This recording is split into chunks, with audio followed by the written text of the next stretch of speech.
Hey, welcome to the show, everybody. Welcome to the show. This is the Council on Future Conflicts. My name is Scott, the proprietor of the Future Conflict channel. Today is episode 466, American Crossroad and Israel and Iran. And as you can see from our thumbnail, this is a absolutely not fake AI image of Donald Trump standing in front of a troubled nation.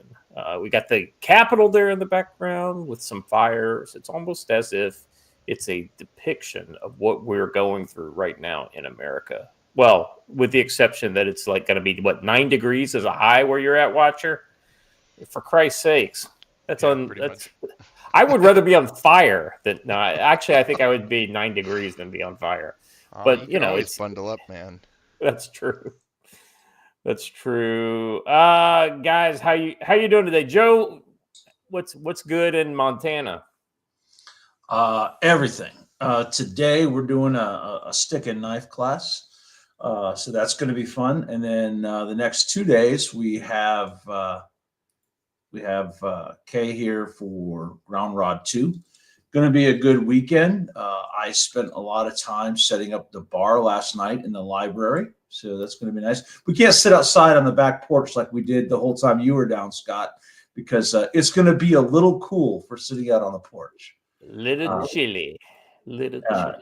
Not to mention my neighbors posted video of the 4 lions going through their backyard the other night. Yeah, well, that's no good. That's no good. Well, I mean, it's good to know that they're there. They serve a purpose. Well, we saw them while you were here too. But the other cool thing is there's the pair of eagles that I posted on Twitter the other day is apparently a nesting pair, and they live like right at the edge of the property. Allison and I saw them yesterday. So pretty cool to have a nesting pair of eagles, which probably means eaglets in a while. So it's pretty awesome. See a lot of cool stuff here. Last night I drove around with the nods on, and there were like 35 deer all over the property, and one fox.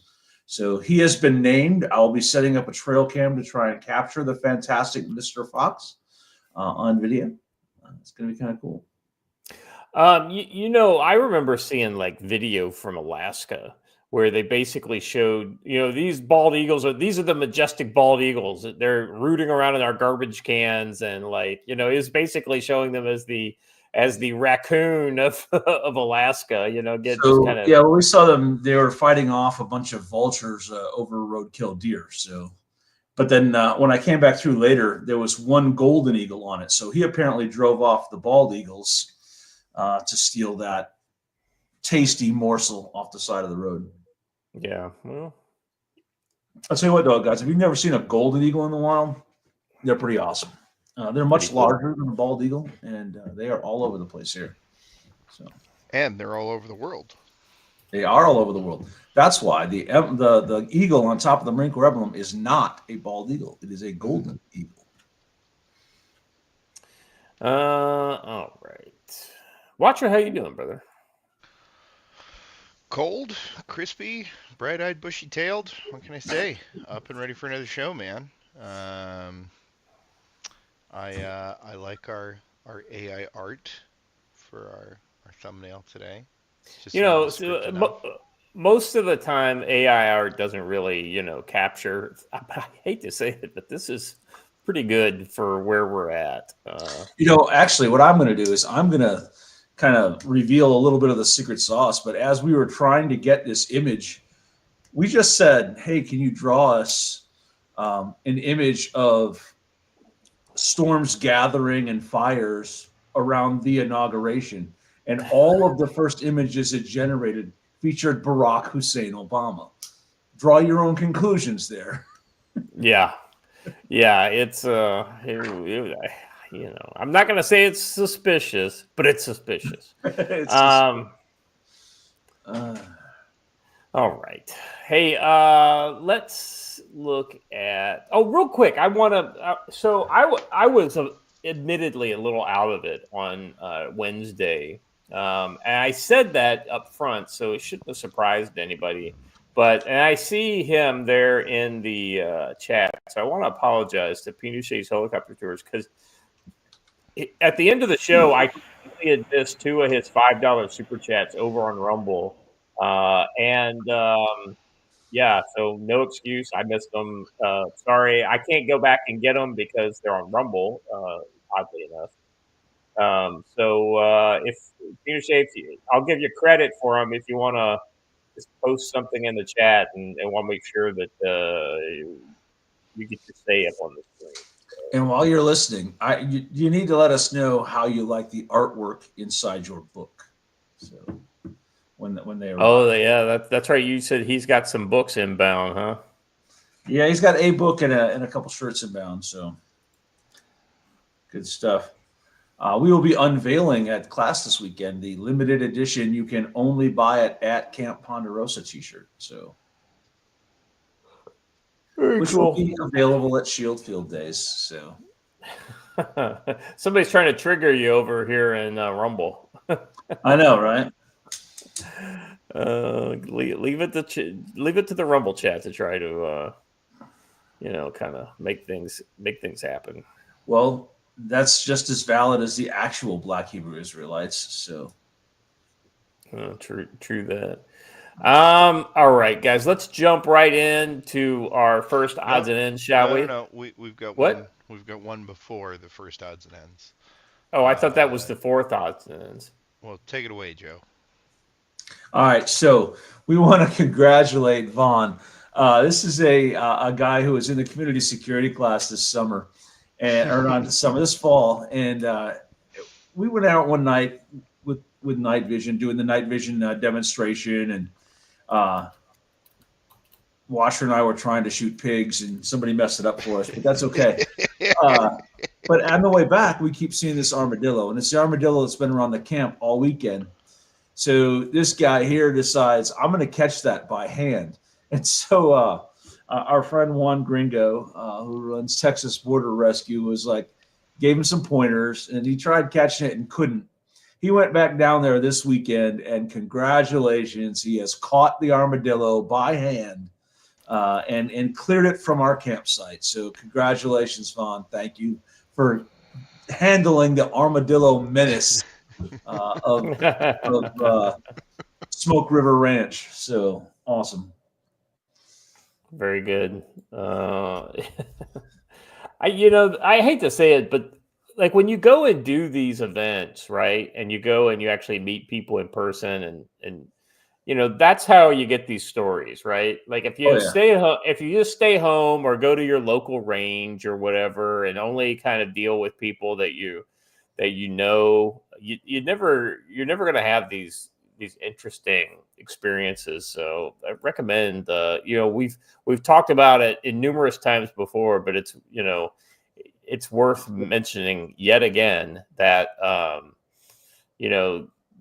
these building community events are very worthwhile, and you should consider attending one if you're able.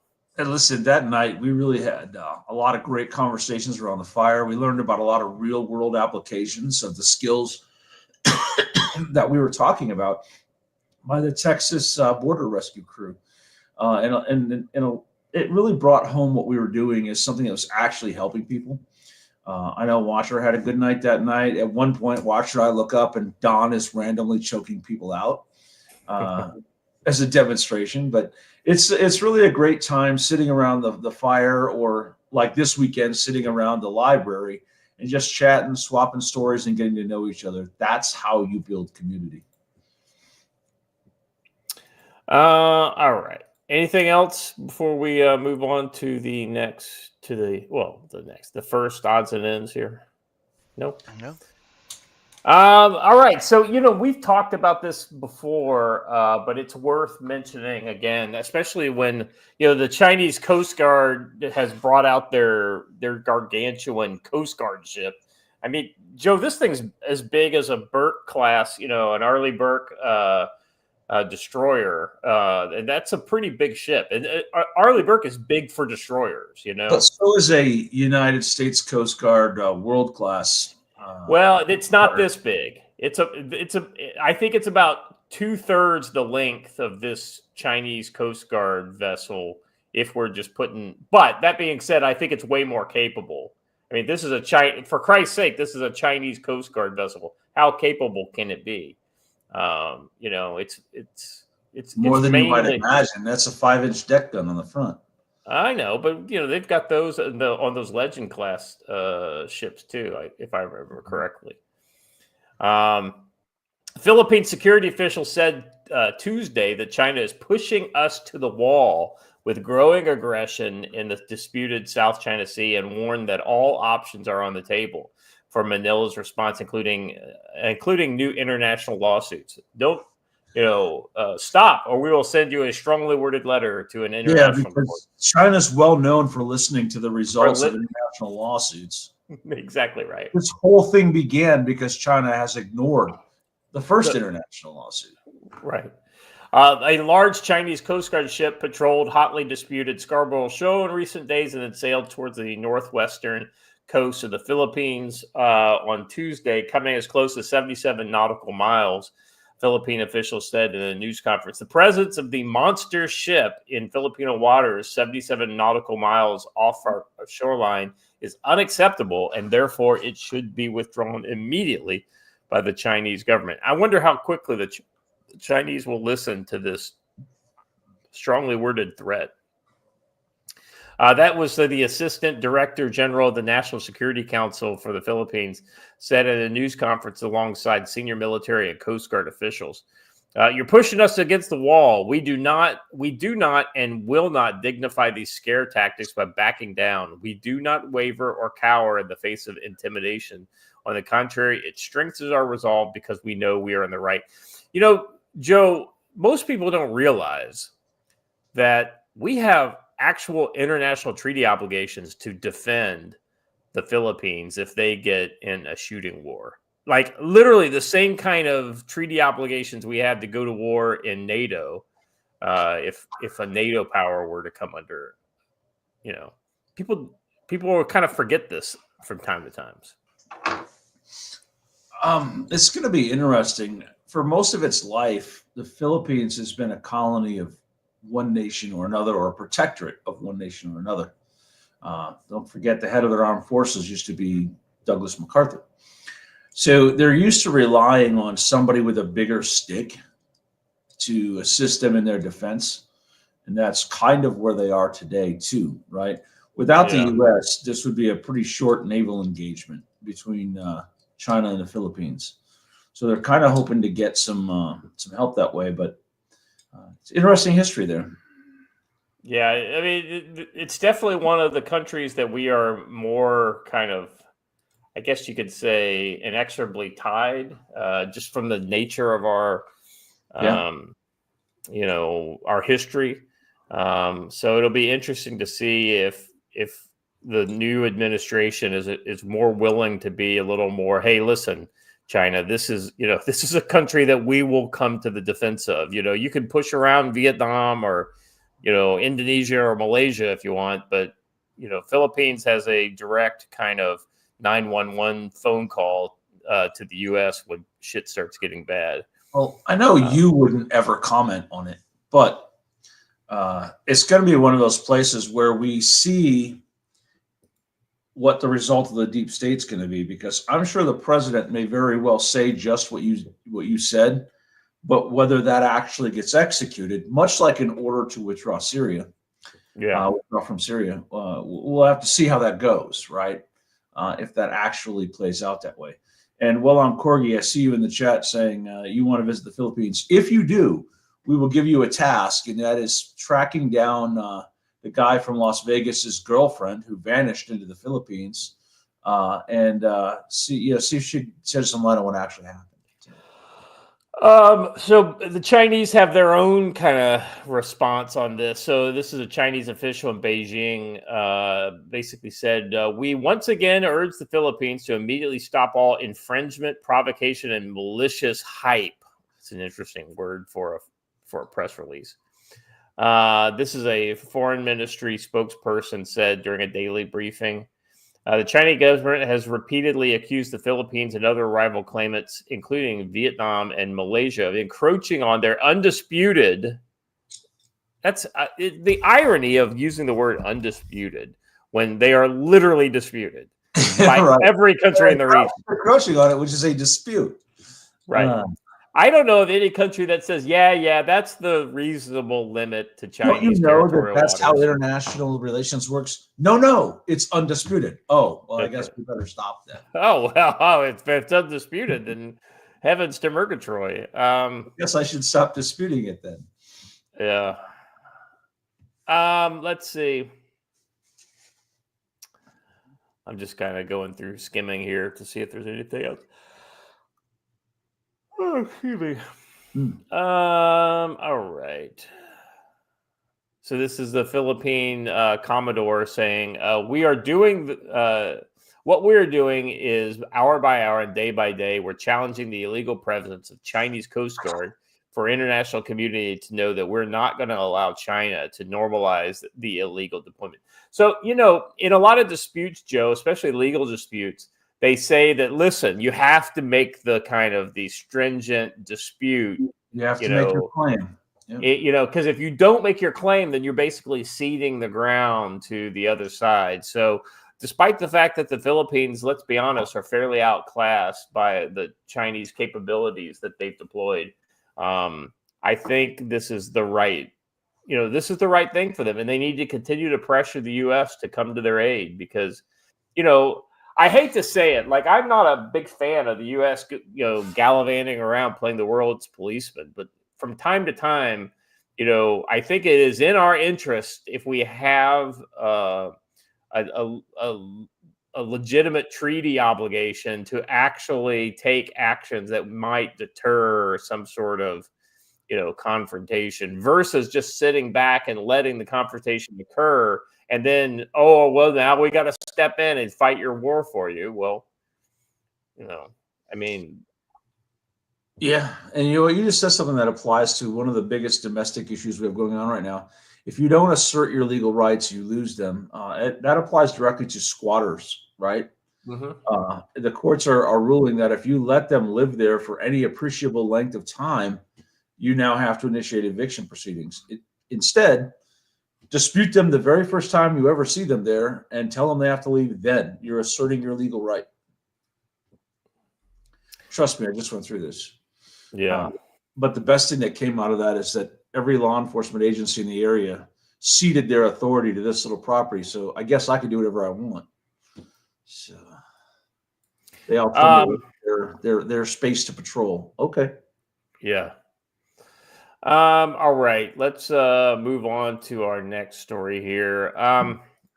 So it wouldn't be a week where we don't have something to report on with the dwarf from Kiev and his latest conquest of a European, or in this case, UK politician.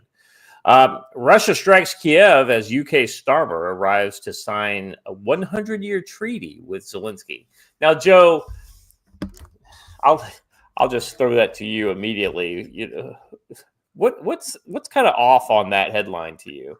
What's the over-under on either of these nations still existing in 100 years, especially Ukraine?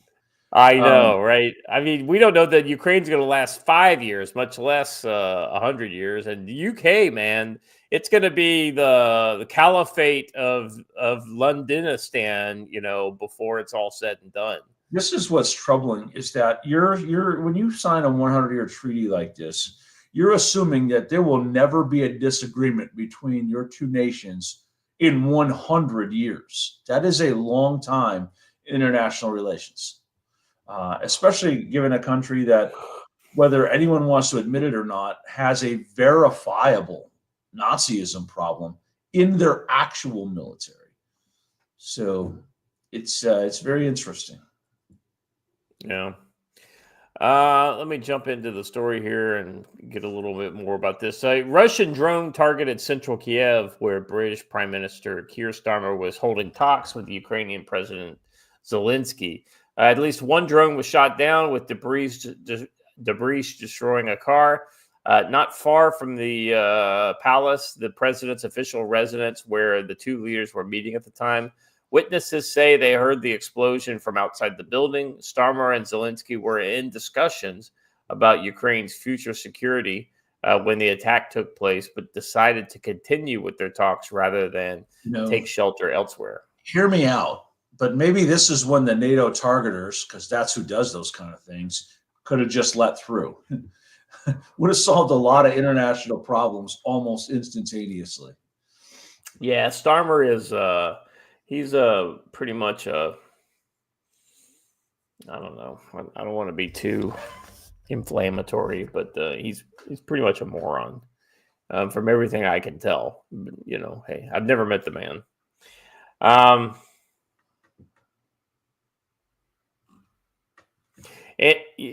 So let me jump back into it here.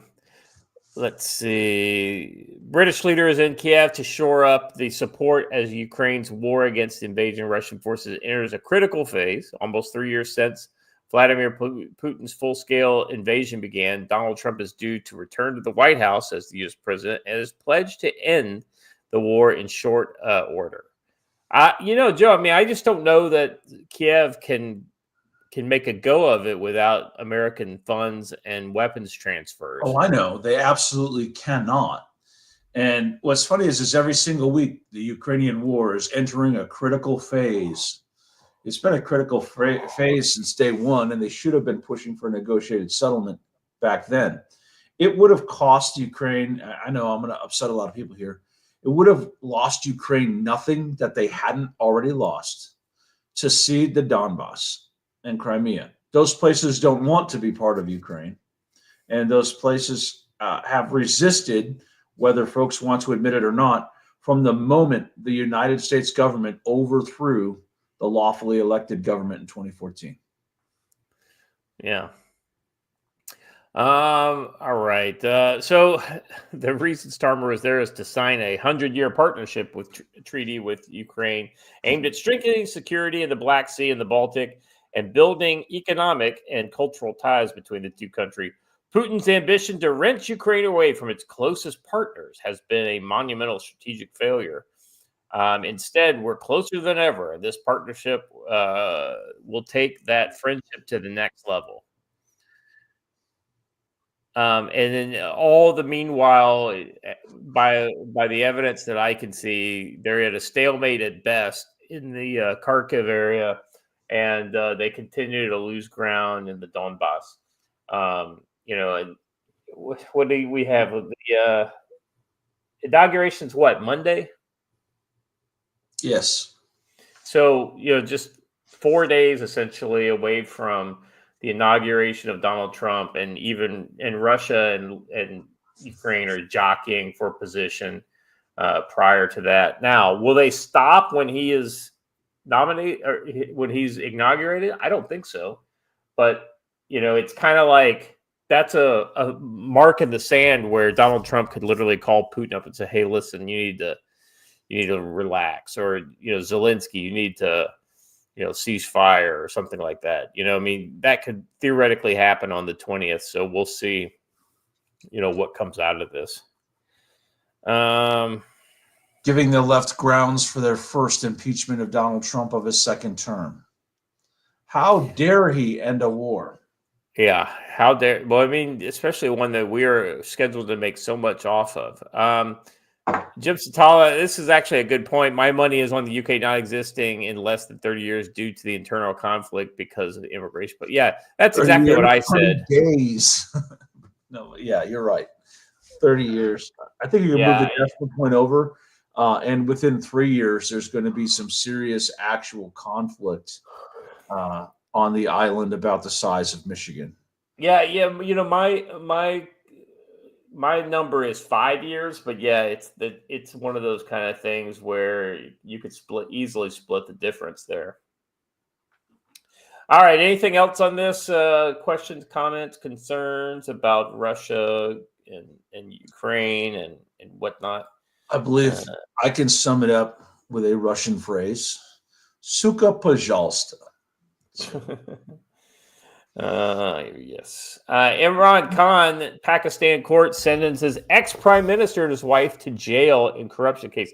So we recently had a brief little squabble between the army of Afghanistan and the army of Pakistan, and we had some air bombardments and kind of some nasty back and forth between those two countries. But yet Pakistan knows how to make its own trouble better than anybody else can, and that's where this comes in. Now, do I think that Imran Khan is corrupt? The answer is yes. I think he is corrupt. I do think that a lot of this prosecution of him has been by the military, and therefore he has thrust Imran Khan in the middle of a fairly militant kind of type of Islam, or maybe he's not militant by his nature, but the people who support these positions tend to be fairly serious, especially in that neck of the woods. So Joe, I mean, I applaud them for going after somebody for corruption, but that being said, I don't know that this is the right target for them. Imran Khan's still got a lot of power. I don't. Yeah, I think that this conviction is going to raise the stakes and cause a whole lot more civil unrest in an area that's already seen quite a bit of civil unrest. So I guess we will see what comes of it. But it was probably not the best idea to push forward on this. And again, this continues the trend of nations jailing their former leaders, which is not a positive trend in world history. Yeah, that's about right. Says here, Pakistani court on Friday sentenced the country's already imprisoned former Prime Minister Imran Khan and his wife of 14 years. His wife too, 14 and 7 years in jail after finding them guilty of corruption. This is what the officials and lawyers said. The people are accused of accepting a gift of land from a real estate tycoon in exchange for laundered money when Khan was in power. Prosecutors say the businessman was then allowed by Khan to pay fines that were imposed on him in another case from the same laundered money. So basically, this is a lot of he said, she said. Is some of it true? Probably. Some of it is true. I mean, most politicians in America are corrupt. Why wouldn't that hold true in Pakistan? But ultimately, Imran Khan is going to, I hate to say it, but based on some things that I've seen in the last, 15 years or so, Imran Khan could upset the entire apple cart for the legitimate democratic government of Pakistan. Keep in mind, he survived an assassination attempt too. Yeah. All right. That's about it with this story. I just wanted to kind of bring that up. This is something we've talked about. We really haven't talked about Imran Khan and the whole Pakistan deal in quite a while. But anytime a country is this tender with that many nuclear weapons, it's somebody you want to kind of keep an eye on.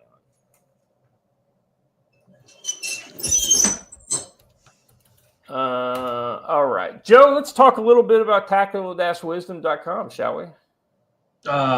Yeah, slacking on writing articles.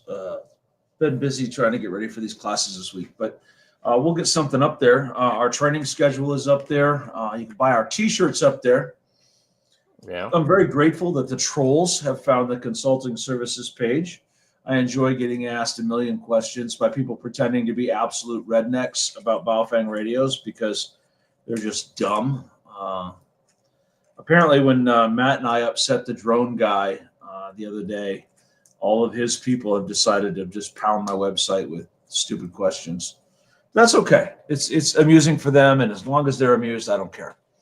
But anyway, you can find our T-shirts there, patches. I'm going to tell you this: the Hegseth hearing has been great for patch sales. I have sold a ridiculous number of patches since Pete Hegseth has began his climb to the top. So keep on buying them. If you want a Pete Hegseth / Tactical Wisdom patch, check us out. You can get them there. I just sold a bulk number to somebody, so we've still got a whole bunch though.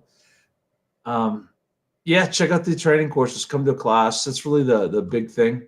And for those who are members on the locals page, how do you feel about Friday night? We do a live stream on area studies and advanced work. So that watch for that announcement to come out today. Next Friday we will do that. So cool stuff. That's what we got going on. You know what? Be looking at my fieldcraft class down in North Carolina. This was Matt's idea. We're going to run my fieldcraft class just before his scout and recce, because the skills you learn in fieldcraft will allow you to do better at the scout and recce course. I know Hunch is going to be in the scout course, and I got a few other people I think are going to be there too. So it's going to be a good time. Speaking of fieldcraft, I mean, you might as well show the tweet that you made that comment on, so that everybody can see what an authoritative source you are for specifically these topics. Let me find it right quick. So yesterday, a member of this chat said, "Hey, check this out. I was writing and I want to know the difference between bushcraft and fieldcraft." Oh, here it is. Let me make this bigger. She said, "Let me show you what happened when I asked Siri the difference between them." And here we go. You got that? I'm sharing that tab. Yeah. There we go. So if you ask Siri, it's got a quote from me: "Bushcraft refers simply to primitive outdoor skills. Fieldcraft, on the other hand, is conducting those skills in a tactical environment while trying to avoid contact with others." So more on tactical-wisdom.com. That's actually a quote from my fieldcraft book. Hey man, if Siri quotes me, I might know what I'm talking about. So kind of cool. Yeah. Well, I mean, it's one of those kind of things you try to make those connections. Yeah. I just like the fact that Siri was able to pick this up, and now granted, fieldcraft is kind of a niche term, but still, you're not the only person out there talking about it, so it's good to see you get that recognition. Right on. No, Rowan, that's a different kind of bushcraft, just for the record.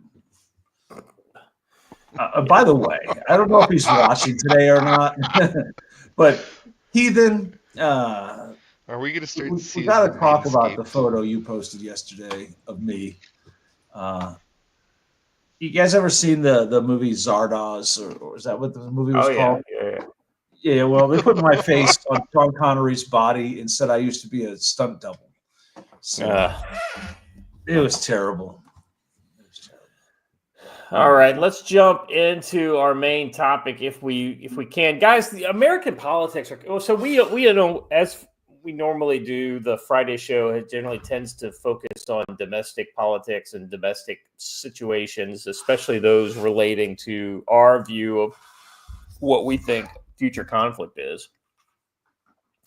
But some batshit crazy stuff has been going on. Everything from the fires to those terrorist attacks to the inauguration of the fortress capital that's being built to hold the people back from the inauguration.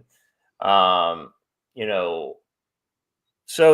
what we had was a series of not series, but public address by President Biden. Talking about some of the things that are his achievements. Let's see. Departing President Biden offered a farewell brag this week to State Department and how his tenure had improved America's stature abroad. It's now accustomed to the weird mix of whispering and fiery shouting. Biden apparently felt like he had to lie or mislead about almost everyone about his achievements. Yet the extent of everything improved abroad on his watch, the weakening of Iran or the near destruction of Hamas and Hezbollah is due despite, not because of Biden. I totally agree with this. I mean, he single-handedly rearmed Iran. The money that he sent to Iran helped fund the missiles that they shipped to the Yemenis. Joe, I can't think of one area specifically in the Middle East that's better off today than it was 2.5 years ago. There's not a single area in the world that's better off than it was 3.75 years ago. I had a question though. If Anthony Blinken were to disappear from the face of the planet, would anyone even know? I doubt that, right? Yeah. The answer is no. I thought it was rhetorical, but right. I mean, it's crazy. So for him to say that there's been any sort of an accomplishment by them on the world stage is ridiculous, because everything has gotten worse. Nothing has gotten better. And we actually failed at a couple of attempted color revolutions. So we didn't even get that right. Yeah. Well, so Biden, so he basically said that Biden, bowing to election pressure, did all he could to restrain and block Israeli retaliations to the October 7th massacre. Biden is correct that Iran is weaker than it has been in decades, but Tehran was aided, not hurt, by Biden's nonstop efforts to lift sanctions and to allow Iran to make billions in oil revenues, because that's the only way he recoups his nut on the African continent. Let's see. Biden is correct that Iran is weaker than it's been in decades. So Iran is now weakened only because Israel ignored Biden's nonstop ankle biting and finger shaking not to retaliate against Iranian aggression. I have to apologize. Rowan called me out on it, and 100% right. Revolutions of color. My apologies.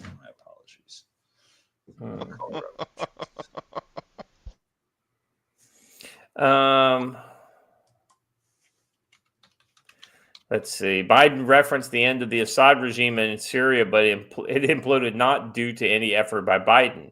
But why, with less than a week left in his tenure, did Biden believe Hamas might begin releasing the hostages when even his own Secretary of State, Anthony Blinken, has criticized the administration for spending 16 months pressuring Israel, which only emboldened Hamas's stonewalling? So that's just it, Joe. Like, if you're gonna help somebody do something, you have to actually support them. The minute you start looking like you're not fully supporting their efforts, then that's going to make them look weak and then undermine any efforts that they're doing, right? It's like if Israel knows that the U.S. has its back and everybody else knows that the U.S. has its back, they might actually be a use of negotiating. But if they think that we're going to pull the rug from underneath Israel at any moment, then why negotiate in good faith? Why give them anything? Biden also took credit for saving Ukraine from Russia, but he conveniently omitted why Russia invaded in the first place, i.e. what you talked about, Joe, basically the coup attempt in 2014. All right. Biden crowed that he accomplished all these misadventures without the use of force. We have not gone to war to make these things happen. But Biden did, more than any other president in recent history, weaken the U.S. military. Under his tenure, the Pentagon suffered a real reduction in its budget, and it never quite recovered from the Afghanistan debacle. Annually, the military now comes up to 40,000 recruits short because Biden's draconian vaccination requirements. This is the new woke mandates, and it's constant in the ranks, libels that prompted a Pentagon internal investigation that found no such racism. So yeah, it's a mad world of politics, and especially one where Joe Biden clearly he's either off his meds or he's got somebody kind of whispering in his ear that something is for the messaging.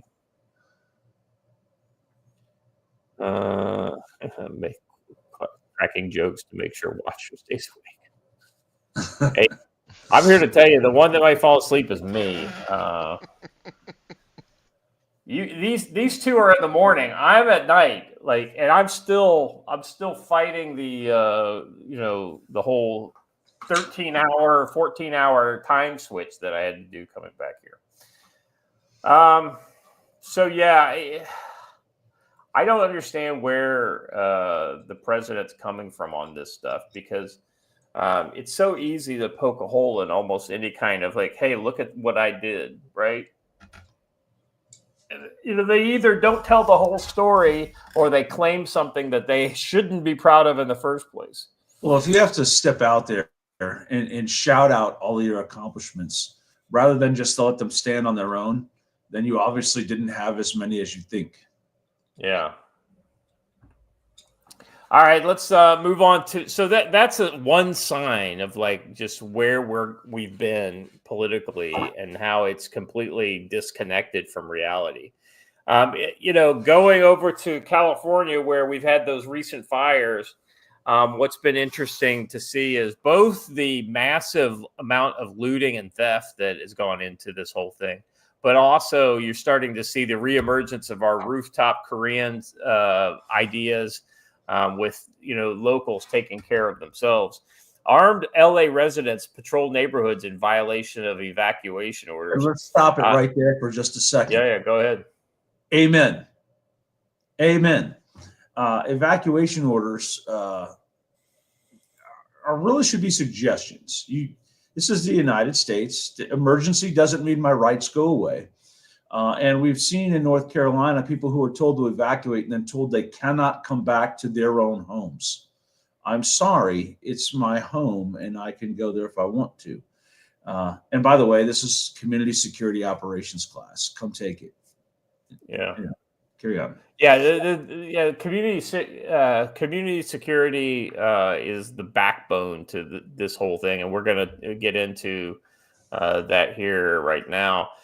With police forces overwhelmed by the enormous scope of the devastation in Los Angeles County, residents are starting to take matters into their own hands, defying mandatory evacuation orders to instead guard their homes and their neighbors' property with firearms.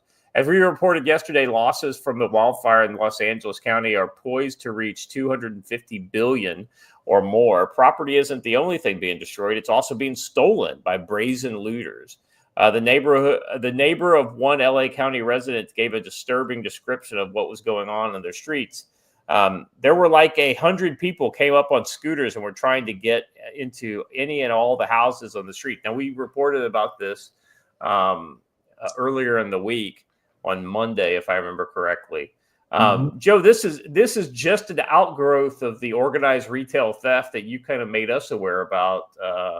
I'll be honest with you. It was, when you brought it up the first time on this program a couple of years ago, I think it was the first time I'd ever heard of that organized retail theft.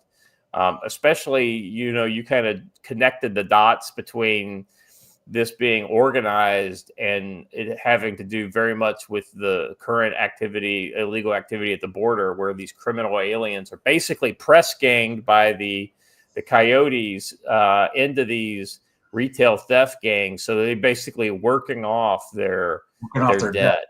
Yeah, absolutely. And then this is probably the same thing, but also some gang members involved, and then just locals who are opportunistic. And it's actually crazy and dangerous. 100 people show up in your neighborhood and you're the only house that's still occupied. That's a problem. Yeah, you need to be prepared for that.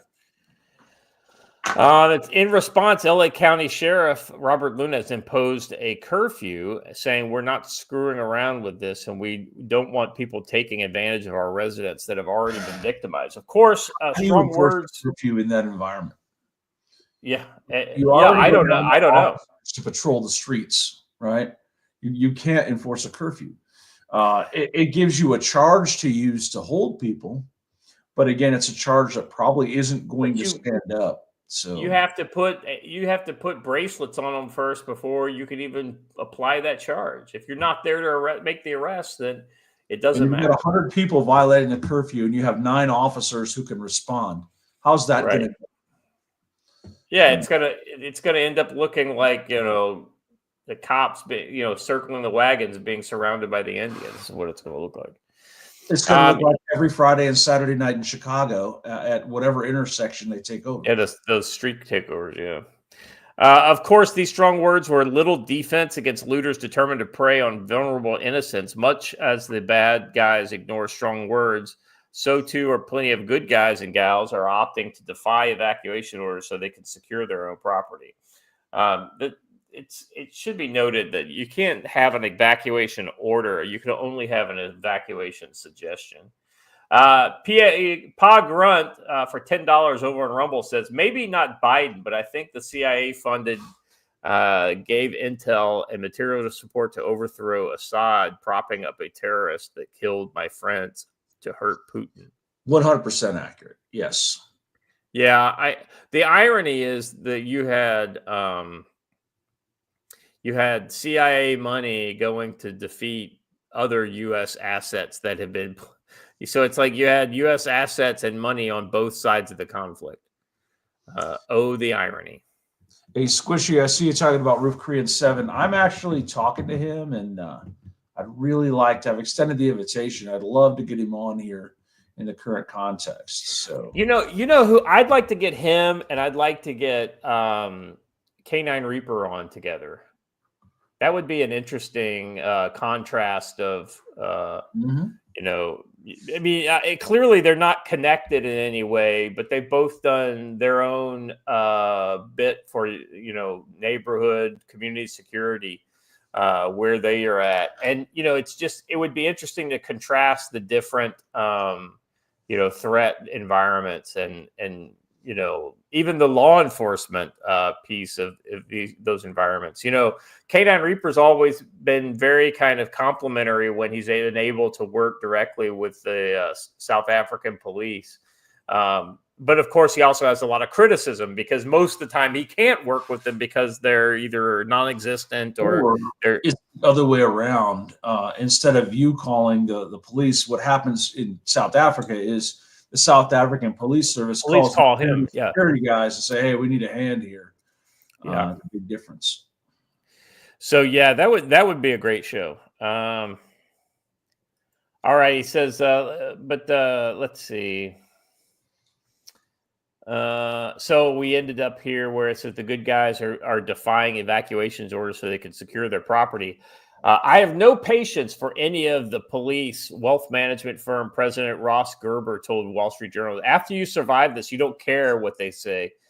Toting a firearm, Gerber has been sneaking into and out of mandatory evacuation zone to check on his house. Hey, who talks about that all the time on his website? Having a way in and out. Having a way in and out. Exactly right. Knowing your routes. Defy an evacuation order. Boy, almost like the guy reached tactical wisdom. I'm just throwing that out there. I mean, I hate to say it, Joe, but this is literally the best advertisement for your series that I've ever seen. And I'd like to point out that this is the most American way to handle this, right? Yeah, you don't ask for permission. You ask for forgiveness if you ever get caught. And the sad thing is you shouldn't have to ask for forgiveness. And if you do ask for permission, they're going to tell you no. So don't ask for permission. Just do it. Yeah, he says he also joined neighbors in walking the streets and questioning those they don't recognize. I get that the police will say this is the rule, but this is our land and our neighborhood. And as much as I respect the authorities, we're much more competent than them, said Gerber, who that's actually a pretty bold claim. Who said, this is a LA neighborhood, Joe, maybe that would be assumed up in Montana, but I wouldn't have just assumed that for people in LA who happen to have guns. She said the neighborhood WhatsApp channel has provided to be an organizational resource that's better than any government. Others are staying put in their homes, ready to use gunpowder to thwart looters. I do have firearms, and I've been calling my friends to make sure that I know how to legally exist with them. Altadena resident Ivana told KTLA 5 she has a slogan displayed on a Starlink satellite receiver. if you're a looting, we're a shooting. Let me just point out that that's a terrible, terrible, terrible idea, because that will have the that will turn up as State Exhibit 1 if you have to shoot somebody. Don't put up signs like that. Yeah, you intended to shoot them. This is why they say that better. Hey, I'm armed and I will defend my home. That's better than if you looting, we shooting. Confrontational. Let's see, going down. Defiant residents who called themselves stayers. Hey, speaking of Canine Reaper, mention the devil and he shall appear. Wow, look at that. Someone put up the bat signal. I know, right? Brother, how's it going? Good afternoon, everybody. All good. I'm just go ahead. I'm sorry, go ahead. No. I'm saying all good. Why is Joe's screen looking all like Matrix on my side? I don't know. Maybe because you've got a potato internet. It could be. It could be because you're in South Africa, who has great technology and fantastic infrastructure. Exactly right. Maybe it's because you're living through the Mad Max dystopian future, in real time. Heaven forbid the internet doesn't serve you well. That's the question. Are you riding around on a truck with camels pulling it like Mad Max was? Do you have a pet? Not yet. Not yet. No. Unfortunately not. No, we're not that cool yet. Though it's getting there, but unfortunately not yet. No. We were just talking about maybe we should put together an episode on community security, especially if we could get some of these people in the U.S. who have done some of that from the U.S. point of view, and then kind of compare notes with you. You do it every day. This is kind of your bag. So it would, because, the problems of the U.S., thank God, are not the same problems that you're dealing with, but they're not far off. And let's be honest, even on a bad day, most of your bad guys aren't going to be like packing the way American bad guys could be packing. I guess there's. Oh yeah, yeah, definitely. We're not. The one. I can't remember his tag now. The one guy said, basically the worst that we would ever go up here, and he's right. He's 100% correct. Is that scene from Black Hawk Down? The chopper goes down, and they have that shootout and whatever amongst the shacks, and essentially the hordes come. And we saw that, for example, during the July riots of 2021 and other instances. So that I think for us, thankfully, my opponent will essentially never have night vision or infrared capabilities or thermal even. For the most part, for that matter. So yeah. Well, but they'll have the God's own multi-channel jammers. But you know what? Me and Anti-Pattern, Mark, we tested those down at NC Scout's place. They've got an effective range of about 30 feet. So yeah, that's what I keep telling people. It's like the jammers are they're hectic and whatever, but for the most part. Well, at least in our experience, they're more for select activities. Like, is the guy going to pull off a hijacking? Is the guy going to hit a CIT van, or whatever? This isn't for example, you're seeing in Ukraine where Russia sort of like turns off GPS for an entire area through jamming and things like that. We're not seeing that here. And I mean, that technology, the average Bob is definitely not going to have access to that. Well, Joe, I mean, just those are all battery powered, and just you just can't throw out a lot of watts through battery, powered. I mean, or at least you're limited, right? Especially if you're doing multi-channel. You're basically, correct me if I'm wrong, but you're basically setting up a radio that transmits on a bunch of different freaks at one time. Yeah, it's a transmit only, no receiving. And really, with that many antennas that close together, it's already inefficient. You should have probably 10 feet between your antennas for something to actually work well. Yeah. And with them that close, it's certainly going to do that well. Exactly. No, 100%. And I mean, even the bands that they target, I mean, some of the units, the newer ones that we're seeing, They target Bluetooth, Wi-Fi, and there's something else. I forget what it's called. But those little handhelds, 12-volt plug-in DC. The typical ones that I post are mainly hijacking purposes usually, because all they want to do is block the tracker unit that's in the vehicle. The GSM, the tracking unit. Yeah, 100%. If you were doing a hit on a house or something like that, like a raid, they would be handy for that, because they would probably jam just about the entire household, right? That would be about if you put it up against the wall of the house. Yeah. Well, let me ask you guys in the US there. Sorry, Scott. No, go ahead. A guy kicks in your door and he's got a jammer pack, right? Does this affect your outcome? And I don't think it affects your outcome, does it? None of you. We've had this happen in Michigan a couple of times. Yeah, I think it severely depends. Like, there are situations in which it would have a big deal. Like, hey, and I've heard of this starting to happen in various different larger cities, but like, hey, somebody jumps out of their car in front of you in traffic, stops you and holds you up with a gun and starts demanding your stuff. If you don't have the ability to call the cops because there's a jammer on, then yeah, it might affect the outcome. Well, the other side of that too is that if you're not armed and you're reliant on a cell phone to call 911 to get the cops to come, then that may already behind the 8 ball. Yeah, well, right. The fact that you're not armed puts you behind the 8 ball. But if all you have are comms essentially to call for help, and they jam that one line, you're kind of fucked. Like, because in in this day, hold on a second. In this day and age, nobody has a landline anymore. Yeah. Well, fair, but very fair. And part of what I'm saying, because like, even if you're armed, right? Like, how many rounds do most people carry, even when they're out and armed? Like, maybe 2 mags, maybe 3 on the extreme side. Remember who you're talking to here, Watcher.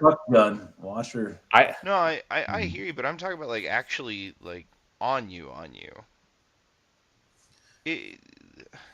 I know a guy is a big deal, even if you're in the military and carrying a full combat load. Yeah.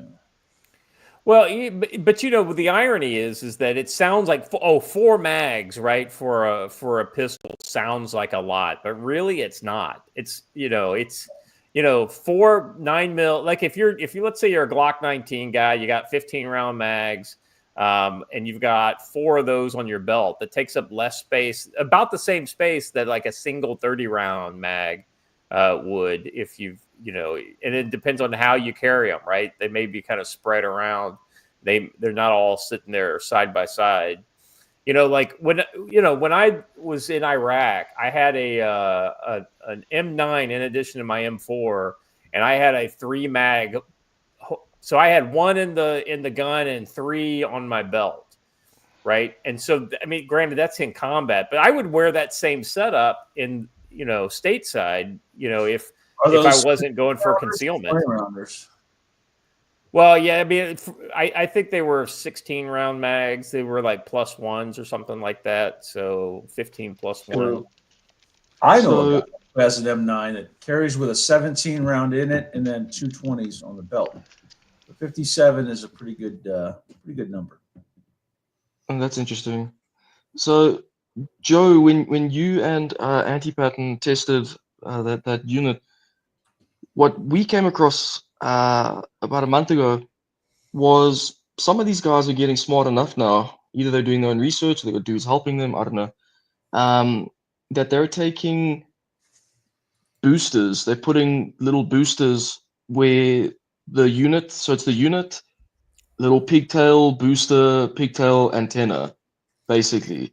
And they are now boosting those signals and trying to get more wattage out of each individual antenna. There's a picture I was trying to find. I'll send it to you guys and you guys can post it. I haven't posted it yet. I was just trying to find it again. It's quite interesting to see. And they chose the GSM uplink one. So that was neat. Yeah, it'd be cool to see. Yeah. So hey, Joe, real quick. Look at this. This is an all-star cast today. As soon as we resolve his image here, we'll have a little Blaine Pardo action. There he is. Good morning.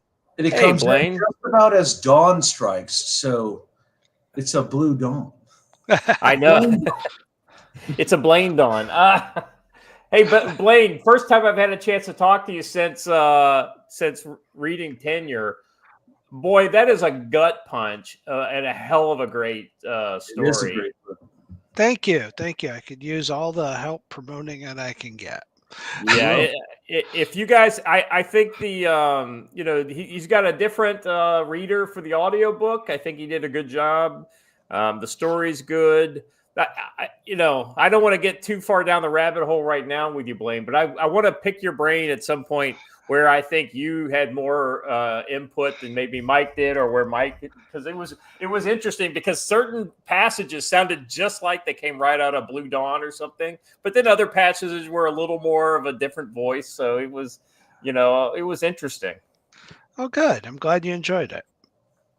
We're talking about community security. Of course, we've got K9 Reaper, our resident in council expert.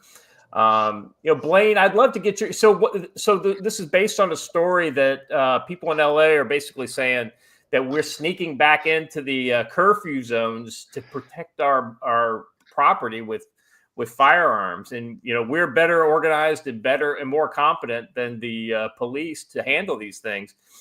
This aligns with some things that I've heard you write about. What's your kind of take on this?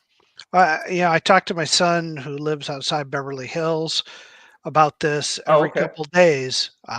It's very clear that for all the tax dollars that were spent in California, none of it really went for the things that it needed to be. The fire department, equipment sitting there in a lot waiting for maintenance. And the police force is completely inadequate. He said the biggest problem he had, they wanted to leave. They weren't in any danger, but they just wanted to get out of there because of the smoke. And he said people were not leaving because they knew that the minute they left, people would be looting their houses.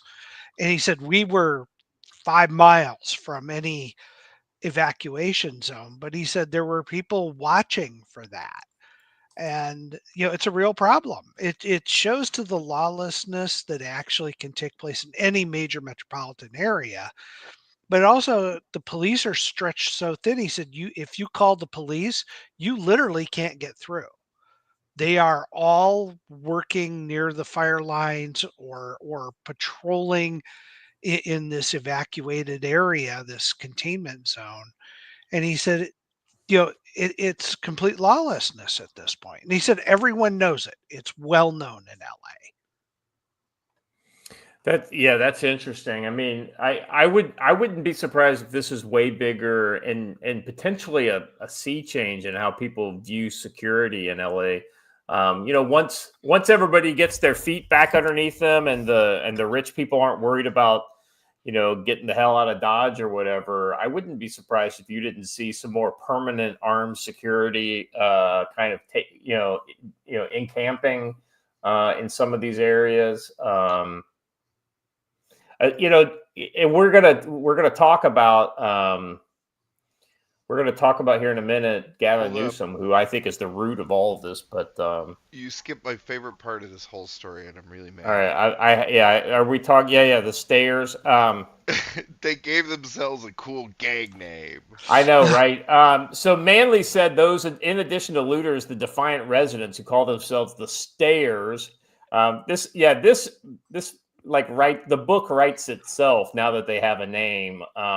Are keeping their eyes out for fire flare-ups. Manley said that she's helping neighbors by letting them use her shower, doing laundry for them, and even cooking bacon and eggs for them. The Stayers know that if they leave their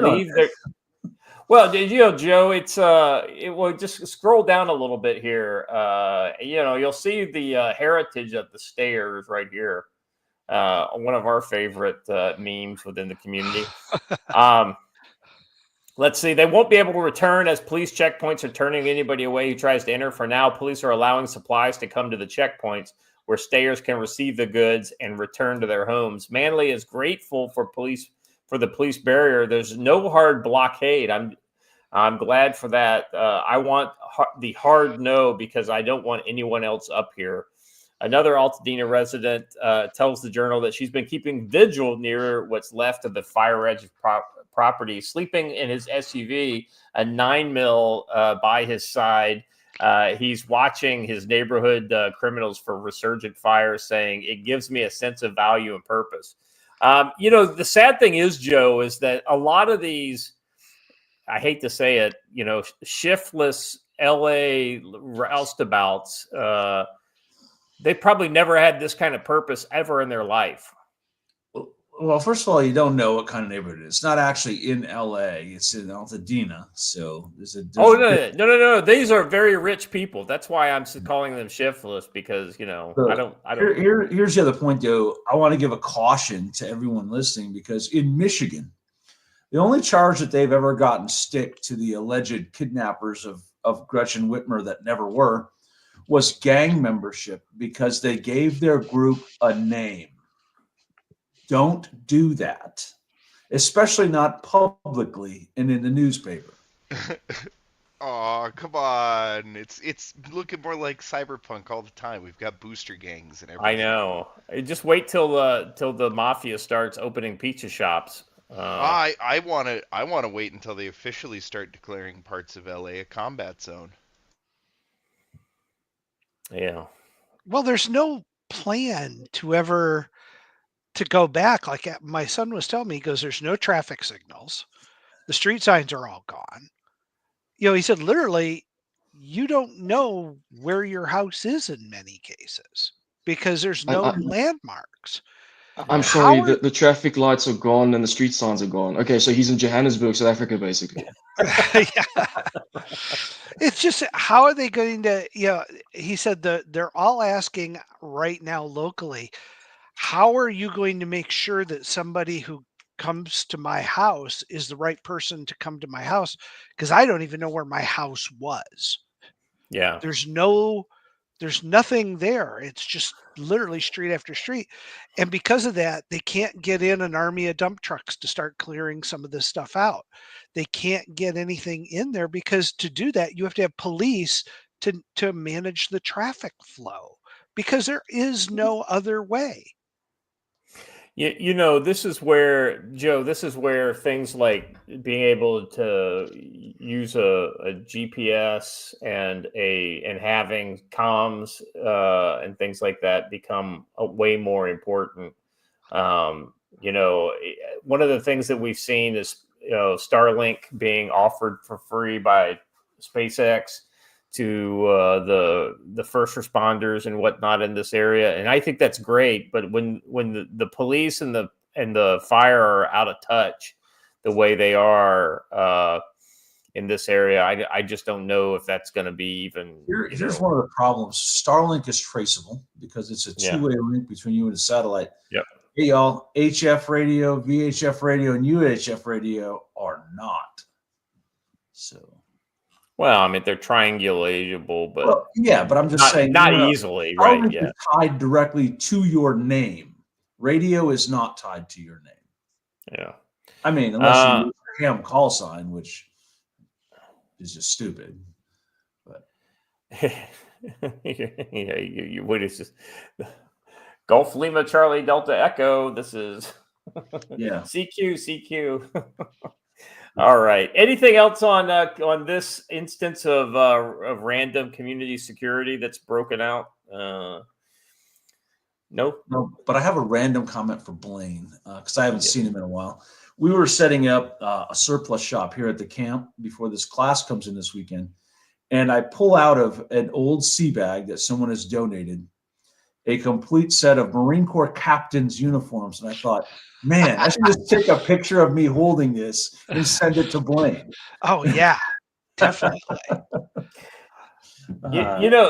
Speaking of derailing things a little bit, since we've got K9 Reaper here, I thought we would maybe here's a question for him. Speaking of gangs, question for K9: how many of the gangs have formed and held on to power in South Africa versus constantly changing mishmashes of criminals? There seems to be a lot of both of those in South Africa. No. That is actually an interesting question. So traditionally, what gangs have you got in the US, if I may ask? Well, I mean, you've got racial affinity gangs. You've got local. Most of the gangs are local chapters of multi-city and regional kind of larger gangs. And the Patriotic Front. Yeah, and the FBI and the ATF and yeah. And then by the way, there's an entire gang subculture in American prisons that are nationwide, which is kind of a whole different story. So that's where I was sort of gonna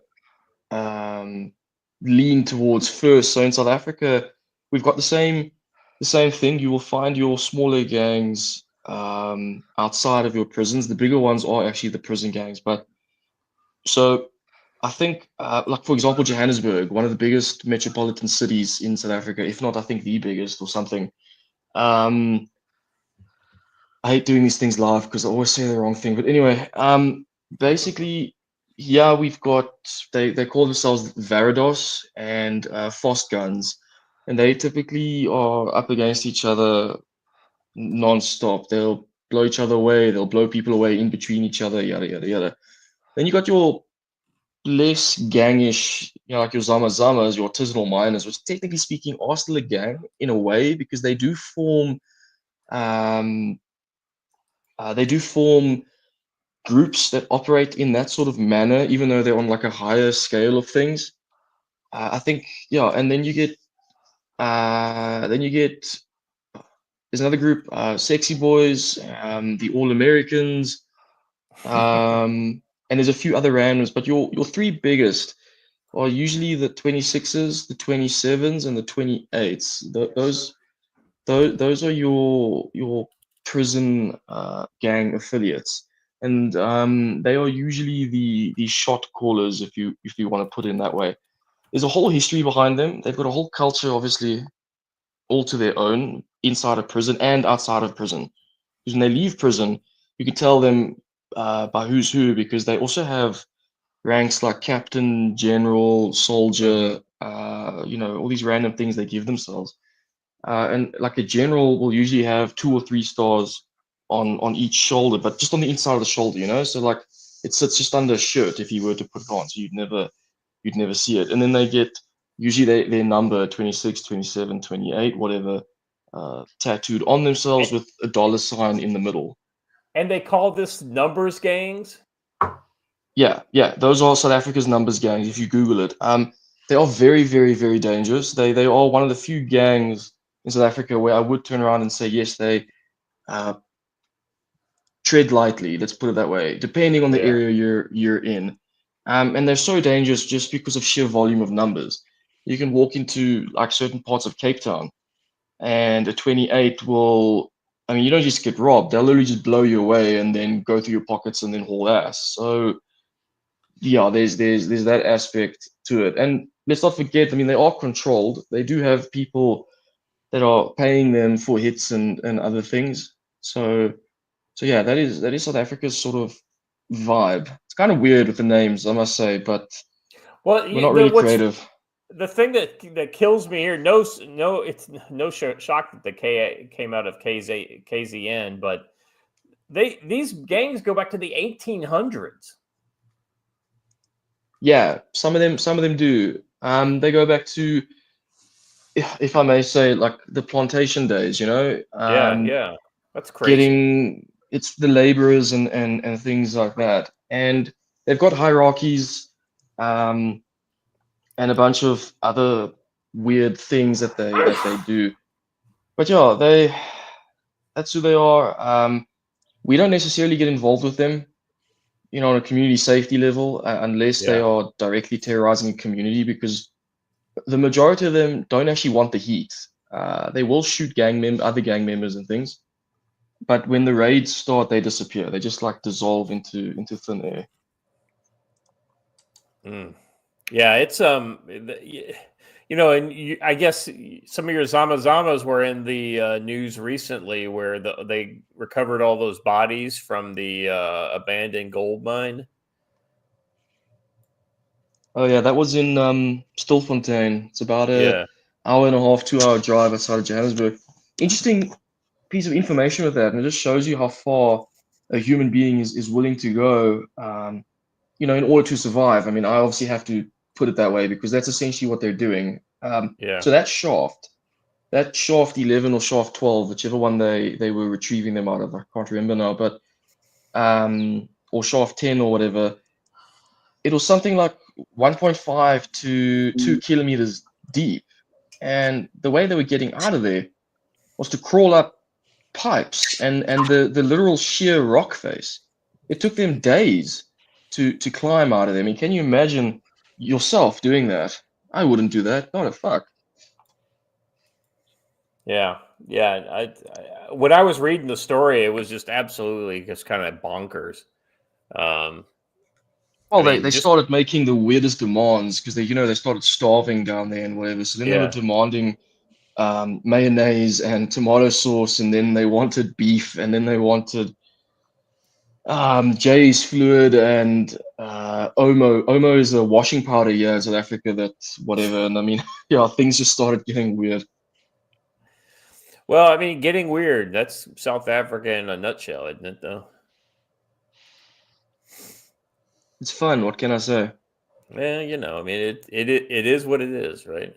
All right, so let's move on to our next piece of this whole kind of like, what has happened and what is to come. I bring this up because this is an interesting piece of intersection of modern or upcoming politics, because it deals with Marco Rubio and the incoming Trump administration. Joe, this may sound like a familiar refrain, but Marco Rubio will find China is hard to beat in Latin America.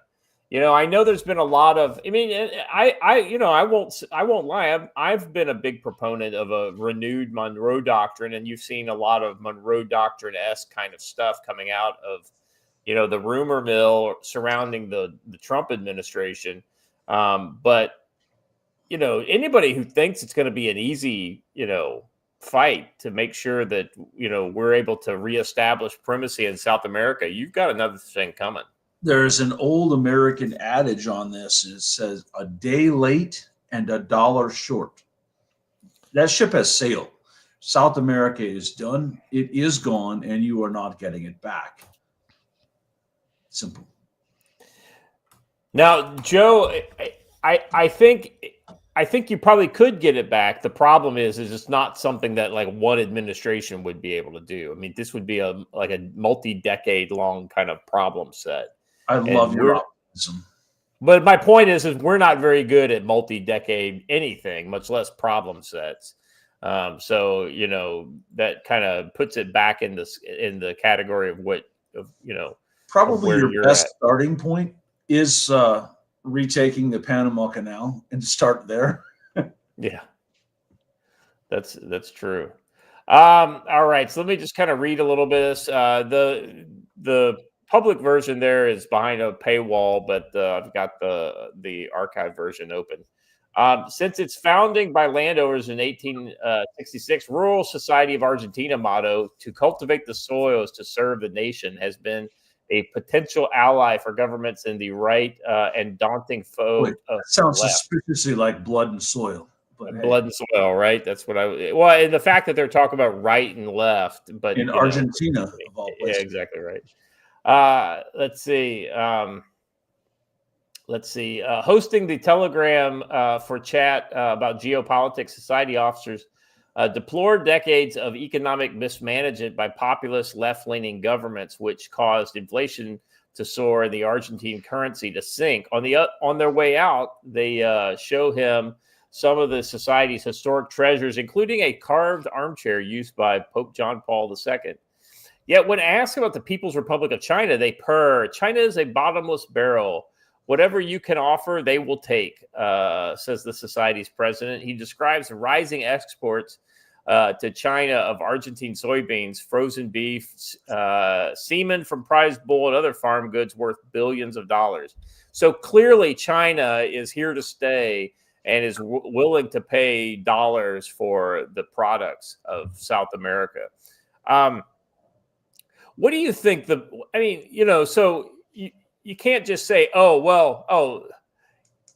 and K9 Reaper has left the chat. Thank you for coming, K9. I appreciate you, brother. We need to get you on again in the near future. Okay. Now, Joe, the problem set, that's being handed to this new administration, right? And Marco Rubio is one of these attaboy, go get 'em types, right? I think you kind of already said, listen, a good first step would be reacquiring the Panama Canal. Where are some of the other kind of, problem areas you see with South America, and how would you go about kind of, it's kind of like eating an elephant one bite at a time, but nobody could eat an actual elephant. I mean, where would you start with this, beyond the Panama Canal? The first start would begin with Colombia's next election, right? So you had undue Venezuelan influence that led to the new president. So that's your only hope, short of violence. Aside from that, violence is your only answer, because let's look at what happened with Maduro. They allowed elections. They had an opposition candidate. He lost. So he announced that he was going to arrest that opposition candidate, who is now traveling the world trying to get literally any government in the world to recognize him as the president of Venezuela. And Maduro had himself sworn in, and literally no one cares. We're going to continue to ignore elections. You have Bolsonaro, who is thrown out and then charged, and Lula had a very questionable election that let him win. Elections aren't going to solve much in South America. You have dictators running countries with large armed forces. Keep in mind that Brazil is the 8th largest economy in the world. That's not a joke. It's a pretty serious country with the largest military in South America. There's a lot of ground that you have to retake. Probably the only bastion of freedom left is Guyana, and it's about to fall to Venezuela. Maduro issued a call to arms yesterday, after very oddly over the last weekend, claiming that he was going to have Lula invade Puerto Rico to liberate it, which is actually a little bit weird. It'd make more sense for Cuba to do so because it's much, much closer. But anyway, it's just it's a crazy time. I don't know what we're going to do in South America. I don't have a clue. Yeah, like I said, this is a tough nut to crack. It's not. I don't think it's uncrackable. It's just not something that I think we're equipped to do. The way we operate right now. Blaine, what's your kind of take on it? If I were doing this, I would approach South America by first dealing with the Caribbean. Yeah, for us to figure out over time.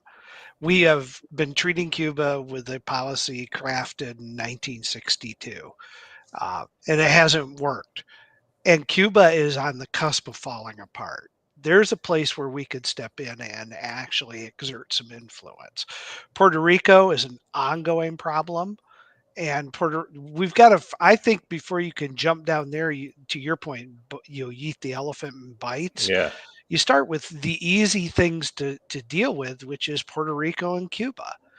I would be dealing with them. And I'm surprised we haven't heard a lot from the Trump administration about Cuba. But that could be very deliberate. It could be that they're keeping their mouth closed until they're in power and ready to roll. But Cuba has lost all of its power in the area, and there's a huge market there. It's run down, it's weak, it's barely being held together. I say, this is an opportunity. Yeah, but it's held together by the force of arms and an inordinately large military for the size of the island. Oh yeah. Well, and Trump is beholden to his southern Florida Latinos, which are dominated by Cubans. So it'd be interesting to see if they have some sort of influence on his policies, on which way he jumps. Yeah, and Puerto Rico, they've had this power grid problem again, still, depending on how you want to frame it. Puerto Rico has been a hotbed. I mean, people forget was it 1956 they set off a bomb at the Capitol and stormed the Capitol and killed people. I mean, this is a real problem there. And Puerto Rico is an opportunity. And Trump is a businessman. He looks at everything in terms of, is there an opportunity here? I don't know if Central America is something you could ever fix. It's a hotbed of problems. So, fix the things you can try to influence. Cuba being 90 miles offshore, can you imagine if Trump were able to somehow broker, positive relations with Cuba to the point where, the Russian influence is diminished, China's not in there, and, grab what you can. I want to see casinos open again in Cuba. I want to see American influence. I want to see tourism back in Cuba. The sad thing is Cuba and Haiti, that whole island of Hispaniola, right? Yeah. Those places are designed to be paradise on earth. Yeah. Designed by God to be paradises on earth, yet they're not, because the in the case of Cuba, fucking communism, right? Socialism destroys everything. And in Haiti, Haiti is just a fucking shitstorm of problems that would be impossible to put your finger on just one. But it's weird because, you cross the border into, the other side of the island. Yeah. It is literally, I've been to the Dominican Republic on vacation. It's beautiful. It's wonderful. It's a wonderful paradise, but literally you cross the border and you're going to get robbed and killed. I mean, they're shooting at airplanes. Let's be honest.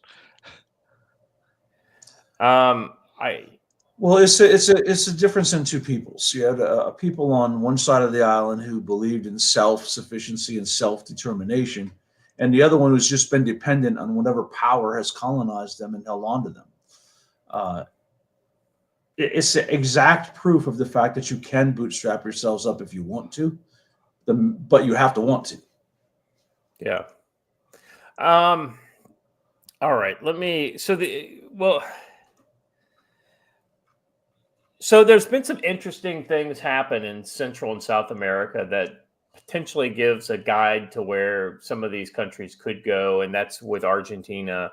With Javier Milei, and then you've got El Salvador with Bukele and what he's doing. Now, are these models for the U.S. to follow? Absolutely not. But they may be models for us to advocate for various levels of liberty and or potentially levels of kind of enforced decency, which is, that's, you got a little more authoritarian, heavier hand in El Salvador, and then with Milei, he seems to be very libertarian, but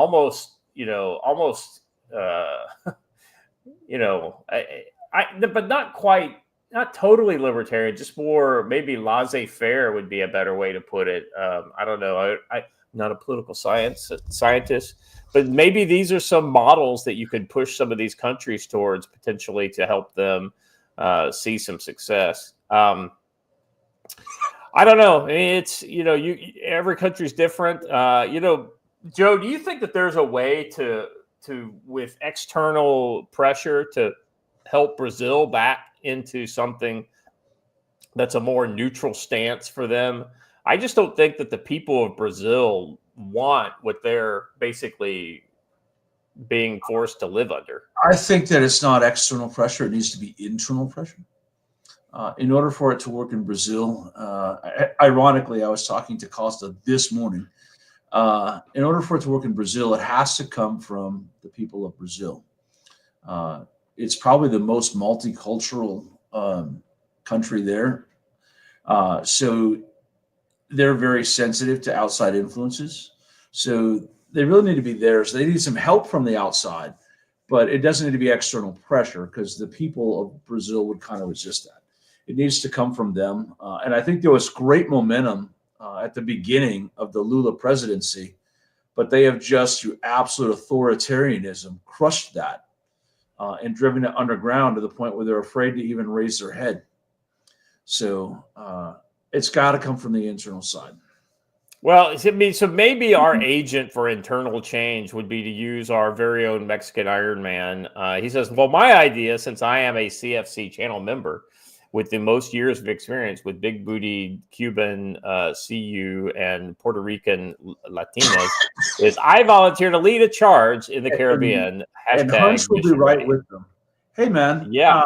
Hold on. Anti-white racism. Why are you calling me names and swearing at me, dude? What is your problem? Goodbye. We've been playing with it all day, and we're done with you now. I don't understand what your problem is, but this is not the channel for that, and you are just pretty much going to be done. You the fact that you are focused on racial identity means you're always going to lose interest from me. I don't understand why you think that's culture is much more important than race. So you lost me there. So we'll see you there. All right, enough of that. I thought we got rid of him, but he's not. All right, so Pinochet helicopter tours for $5 over on Rumble. Don't worry, guys. Newsom forced the fire department to give back the Cybertrucks and Starlink and kicked Elon out. Blaine loved tenure. I may make a rear book cover tagline, a sticker for my truck, A+. What's the tagline there on the rear cover? Do you know? Oh, you're muted, Blaine. Oh, I honestly don't remember. We had Mike is the master of T-shirts and the slogans that are throughout the book. Those are clearly Mike's influence. I honestly don't remember, because you got to bear in mind, guys, we're working on book 3 right now. So I just got through the edits this week on book 2. So book 1 is almost like, it seems like a year ago already. You know, you guys wrote that to where literally there's so many ways you could go with it. Oh, we have a lot of fun. It's just fun. You know what? Let's face it. We've all thought about going out and killing the woke. Yeah. Admit it. Raise your hands. Hey, man, you don't have to, because they're basically communists, and communists, well, are not people. We all know this. Andre for $5 says, Joe Dolio, thanks for the books. Thanks, too, for all the live streams. I like the small chats and creators. Y'all make this corner special for a lot of us. No, appreciate you, brother. And I know Joe appreciates it. Absolutely. I hope you like them. And then Peter Shea's helicopter tours again for $5 says, sorry, Scott, but El Salvador is the model for how to clear out the federal workforce of subversives. 2 weeks at most. We jail 2 million, pack them nut to butt, and release after if there's exoneration. You talk about putting the federal workforce. I mean, I might get some, anxiety if you start, taking all the useless federal workers and putting them in the jail. Anyway, all right, fair enough. Yeah. Peter helicopter tour is over. It says in Minecraft. Yes, exactly right. In Minecraft. All right. Yeah, so I just thought this was an interesting op-ed that basically kind of touched on some of the problems that the Trump administration is going to encounter. Because Joe, myself, all the guys here on the CFC, we've pointed out numerous occasions the not just the Chinese infiltration in South and Central America, but also Iran, Hamas, Hezbollah. Probably Russian would go on that list as well, of countries that have significant influence in that region in various different ways. All right, let's reverse order the last 2 of these and then move on to segment 2 here. So let's do the Rogan clip first. This is one that Watcher found, and I thought this was pretty interesting. It just kind of goes to the shit that's going on out there that people are just kind of starting to wake up to. Been talking with these, with the governor of Hawaii about what to do. We got some ideas. Speculate. We're gonna have some meetings. Like he's really. Oh, show it to him, Jamie. It's so creepy because it's so happening while these people are. So I just want to set this up. Yeah. So essentially, what you have here is Gavin Newsom, who is the guy who has caused all this problems, right? And this is if you're curious why these people are having to defend their own homes, just listen to what Gavin Newsom says, because he's got ideas for these newly evacuated areas. And play. Their houses have been burned. All their childhood memorabilia, all the stuff for their kids, the photos, the fucking everything they have is gone. All heirlooms, their mother's wedding ring, that kind of shit. Everything's burnt to the ground. And this guy's like standing in front of all this stuff, and he's got a smile on his face, and he's talking about land use. The development plans. Watch this. Play this. I was just talking to Josh Green, the governor of down in Hawaii, who had some ideas around some land use concerns he has around speculators coming in, buying up properties, and the like. So we're already working with our legal teams to move those things forward, and we'll be presenting those in a matter of days, not just weeks. With a big smile on his face. Look at the little wiggle he does with his shoulders. Speculator, watch this. Talking to Josh. Look at this. Look at this little wiggle. It's excited about the possibilities of speculators coming in. And he's saying we're move forward.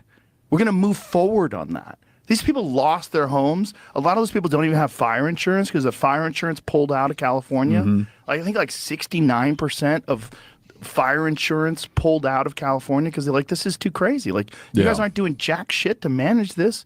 You're not clearing the brush. The amount of money they could have saved by just clearing brush, by filling the reservoir, that 11 million gallon reservoir was completely empty during the time of full fire season. Like, why didn't you fix that? Yeah. Like, it's all insanely mismanaged. And then this guy is on television talking about, real excited about that. Doing a dance in front of the burned down home that people used to sleep in, where their children would sleep in. Like, this is so disgusting. Yeah. So that's the guy who is setting policies that will allow this stuff to continue. I mean, Joe, we were talking about this before the show. The thing that surprises me the most is that instead of trying to find some sort of a new way forward to counter the nationalist populist message of the Trump, the MAGA first, America first movement, instead of doing that, they're doubling down on the worst of what they've been doing for the last 4 years. If you make the population entirely dependent upon the government, it's a lot easier to control them. Shocking, right? I mean, this is how you turn cities into 15-minute cities, right? By this burning is how you down build 15-minute cities. And if you don't think that's what he's talking about, I mean, I got bad news for you. That's probably exactly what he's talking about. Yeah. Blaine, I mean, that's some stuff right out of like, some of the characters from Blue Dawn right there. Yeah. It's very interesting because they will continue to reelect him. They've tried to oust him several times. This is not going to impede him in California. I think it does put the nail in his coffin on a national level. It's going to be real hard to get people in Iowa to vote for him. It's not going to happen if he opts to run for president. But this guy is an absolute sleazepuck. He was out there going, I don't want Trump politicizing this, while he's standing in front of a fire politicizing it. Yeah. In front of somebody's burned out shell of a home. I mean, that's sad. Yeah. He has dropped the ball at the state level. He knows it. And I've said this several times on Facebook too, that, you got to remember in 2028, the Olympics are supposed to come there. Yeah. And Los Angelinos had no idea how they were going to pay for that. Okay. That alone to clean up the downtown area, to build the venues, to change a lot of what's in their infrastructure wise. They had no idea how that was going to be paid for. So, he's not doing anything. If he was a good governor, he would have called the Olympic Committee and said, we can't do it this time. We've got to take care of fixing our city. And we can't be even remotely, look at this. If you think by 2028 that this is all going to be cleaned up, you are delusional. Have I heard that there's a recall effort underway? Yeah, but it never works with him. They've done it before several times. Yeah. They will, and if they do replace him, they will replace him with another Democrat. No, that's completely fair, and that's fair. But as far as the they've tried before and it doesn't work. I mean, this is one of those he's got to get lucky every time. We just have to get lucky once sort of situations. I hope you're right, Watcher. I honest to God do. But the people of California voted for this. They supported it. Where are the mass protests? Voted for this. Where are the protests from the people who lost their houses? How come you're not seeing them out in the streets protesting right now against Newsom, against the mayor? They're not doing it. They're going, well, let's get our money and we'll rebuild, and that's how we're going to do it. It's staggering what they're talking about doing. Do you know how much concrete, sheetrock, lumber, roofing tile, etc., is going to be required to rebuild those homes and businesses that have been lost? Well, look at it doesn't exist. What's available, right? Yeah. And already some of the insurance companies have said, look, you're going to need to, if you're going to rebuild, we will cover you, but you're going to have a concrete home. Yeah. You're going to we are not going to be doing the homes that were there that were flammable. We are not rebuilding them that way. Wait for the Chinese humanitarian aid ship to show up. Yeah. Don't worry, everybody. They got a $700 one-time payout. And that really helped. Like a tank of gas and a smoothie in Los Angeles. Yeah, that's about the most insulting thing they could have done. Yeah. And what they've had now is rent for rental properties has exploded, according to my son. He's like, it's absolutely, you can't rent anything within 100 miles of Los Angeles. And if you do, you're paying double what it was because they know these people are going to be there forever. They can't, this rebuilding is not going to happen quickly at all. This is going to be a blight that lasts a long time. The only thing that can really fix it is if you send in the Army Corps of Engineers to straighten this out, put the power lines underground, which is one of the things that they have to do there, which has always been a problem because of all the regulations that they've got against that type of stuff. But they've got to come in and do some pretty serious, sweeping, dramatic changes. Now, Trump may very well come into office and say, I'm sending in the Army. And the Army Corps of Engineers could organize this pretty quickly. But, rebuilding those homes, that's going to take forever. Yeah. Yeah, this is just... I'm not sure under which authority he would be able to use the Army to do that. And two, I don't know that us turning to the military for civil affairs is a precedent we want to set.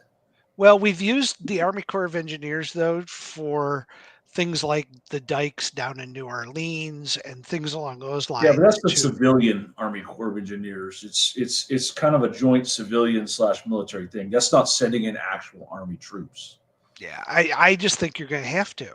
I don't see a way out of this because the police force can't handle it at all. It is quite literally, you have a major metropolitan area that doesn't have a police force that's on duty to do policing because they are literally trying to, cordon off a huge chunk of the city. That's it. My son was like, if you call for a robbery, they don't pick up. That's been a running thing in Los Angeles. 911 isn't picking up. Yeah. Well, this is, I hate to say it, but Joe, we talk about the collapse, right? And we've been meaning this as this kind of like subtle kind of distinction between like what we used to have and what we have right now, right? This is not a broad collapse. This is a very acute, total collapse of the ability for their government to do anything. And the fact that these fires spread the way they did, and Newsom was sitting there saying, "Oh, the local reservoirs are a local problem. It's not a state problem. That's a local problem." What happened to this is my state, I'm going to fix it type thing? What happened to the old buck stops here, right? It's out the window is what it is. Hunch the Dirty Roof for $10. Thank you, brother. Appreciate your support. Cali still allows wooden decks on commercial buildings, and others hold up. Will be building code changes that need to be put in place. I was talking to my dad, the resident engineer that I talked to about things like this, and he was telling me about, building homes out of steel and things like that. But even that over concrete, right? That doesn't, I don't think, make them more fireproof just because they're not made of wood, right? Well, the problem is that these houses were all built in one era of building codes. The rebuilding is going to be in a vastly more expensive one where you have to use certain materials now. That's going to be a big, big problem and a big stumbling block because your house is valued at what it was, not at what it's going to be. What's going to really be the argument here, and brace yourselves, guys, it's immigration. Yeah. So I had this discussion with my son, and he goes, there isn't a builder in Los Angeles that doesn't use illegals for parts of the trade, be it the wallboarding team, the roofing team, the carpentry team. They're all illegal immigrants. And he said, illegal immigrants are the Uber drivers. Illegal immigrants are the DoorDash delivery guys. And they're going to use this fire.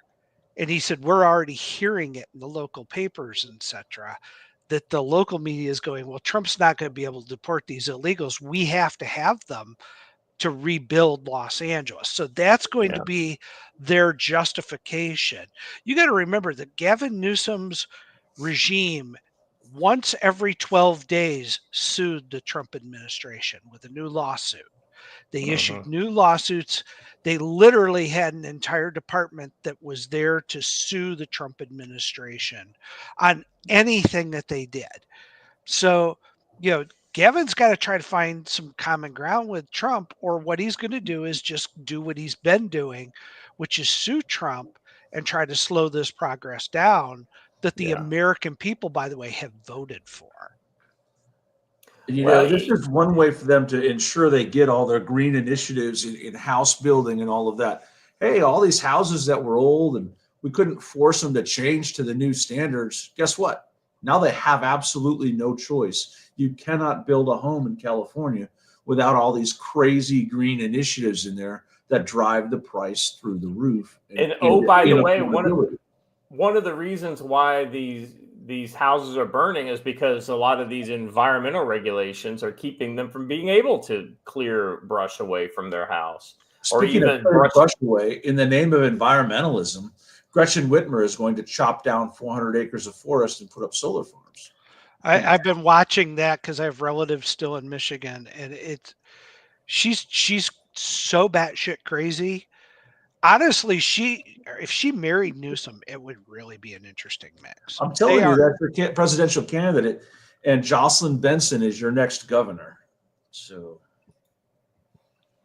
Pinochet's helicopter troops for $5 over on Rumble says they'll use illegals to outvote those who lost everything. The people in California will never have honest votes in the state until the ID issue is solved. 55 days to count. 2024, 45 minutes to count the Newsom recall. Ironic there. And Pinochet had another one further down here for $5. The eco-terrorists and Antifa types will stop any reconstruction from happening. To counter climate change, all of California may as well get abandoned since It's the point, the unsolvable problem. Yeah, I'll be honest with you. Unless the residents of California rise up literally in revolt against this government, I feel like the only thing to do if you're not going to do that is to leave the state and just wash our hands of it and say this is the government. They get the government they deserve. All right. Anything else on this, guys? So the next one is the last one in this segment, and this kind of falls under like you get what you deserve category. Guys, this just goes to show you the depravity of the current progressive democratic neo-Marxist party. Just pull this up. This just dropped my jaw when I heard about this. This is a tweet from Scott Pressler, The Persistence. Inexcusable. 145 House Democrats voted against deporting illegal aliens convicted of sex crimes. If the Democrats feel that illegal alien sex offenders should not be deported, perhaps the Democratic Party is too far gone. I'll be honest with you. I thought the Democratic Party was too far gone a long time ago, but this just kind of further shows me I was right. And if you're curious, if your local Democrat is for this, just give it a look here. Let's see. There's a lot of names that we're very familiar with here. Huffman, Jacobs. Oh wow! Look at that. We got a Nancy Pelosi there. Yeah. I mean, a lot of the usual suspects. This is exactly the kind of thing that I would expect them to support. Yep. Yeah. Ironically enough, McGarvey is my congressman from, and he's on this list. They're playing from the old playbook that they used starting in 2016. We're going to take a stand against anything that's related or supported by Donald Trump. That's what this is all about. And they're going, we don't want the illegals deported. Trump's in favor of that. We're going to vote against it. I guarantee you they are already drawing up impeachment charges for Donald Trump. And there's nothing, he's not even in power yet. This is how they play. And, there's a point where the American people have gotten tired of it. They're like, let's move on. We voted. We decided. Well, this kind of goes back to my earlier point that the Democratic Party is proving exactly why they lost the election earlier this year, or late last year, and why they will probably, if they continue down this road, why they will probably not win in the by-election in 2 years. If they have got to get away from these disastrous policies. I guess 41 voted with the Republicans to pass this legislation, which is good. That means there are some people who have not completely lost their mind, but just because you make the right vote on this one doesn't mean you won't make the wrong vote down the line. I bet it would be interesting to look at the Democrats who voted for this and how many of these were tactical votes in order to get away from. I want to point out that Sri Thandahar of Michigan voted for this. Sri Thandahar is famous for wading into the H-1B visa discussion, saying that anyone who's against H-1Bs is anti-Indian racist. And then he votes to say you can't kick out aliens for sex crimes. There's an interesting correlation there. I just find that interesting. It doesn't surprise me. You've got the squad types are in there. I don't know. I act like I should be surprised here, but I'm not. All right. Hey,